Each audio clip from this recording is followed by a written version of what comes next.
I can tell you from the perspective of a, first-time grandfather. I have a 1-year-old grandson, and, at times like this, there's nothing better than a dose of him.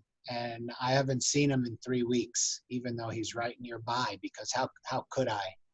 I haven't seen my wife has stayed with me out of 40 years and even through COVID. But, we talked about separating completely as a family and isolating me because I'm in this mess every day. Yeah, it's painful. And I think we're all going to have some reactions later on, when we start to think about what we just went through. But right now, it's combat time. It really is.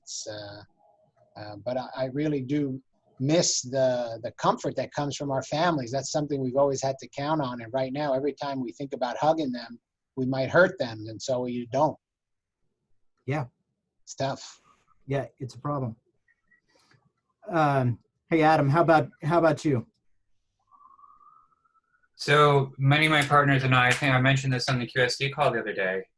We're being perhaps overly careful. I don't think so, but I have non-OR scrubs, just general staff scrubs. I change into a clean, untouched pair. Don't touch anything on my way out of the hospital.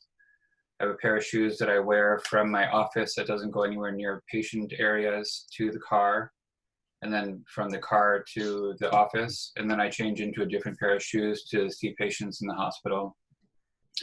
I don't bring anything from the hospital into the house. I basically, even though they're clean scrubs, I have a jacket that I leave in the car. I don't even bring it into the hospital. And that's what I leave that in the car when I get out of the car to go into the house. Basically take off my clothes and jump into the shower and put my clothes in a bag and leave my shoes, almost outside the door.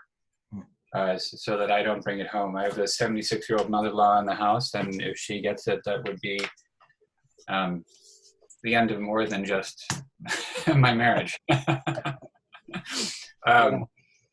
So our group is being really, really careful. I think I mentioned also on the call, we've taken everyone 60 and over out of our clinical schedule. So they are not seeing patients. They're allowed to come into the OR for cases that they've had scheduled for a period of time that are more complicated, that we need them.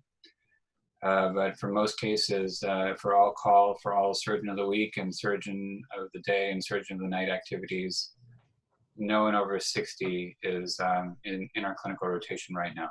They're staying home. We've also limited our exposure in terms of changed our entire deployment so that now we're only on 12-hour maximum shift. And after 12 hours, you go home and there's no more than 3 to 4 shifts per week, because our literature is that fatigue might play a significant role in your risk. So we're trying to make sure everybody is as well rested as possible. It's a good point. Mike, how about you? Any partners positive or family changes? Well, right now we're lucky that none of the partners have been positive or we've had to quarantine. We've had a couple of residents that have had to quarantine. As far as my wife and myself, and we got a couple of young kids, we're both on vacation this week. So we're trying to enjoy the family time and not be at the hospital. My wife is a PTR doc. So we're assuming when we both go back next week, she's going to at least be exposed, and if not, COVID. So thinking about how to isolate her in the house, and the same things that Adam was just going through. How do we keep it safe from our kids? How do we try not to expose it? My parents live nearby.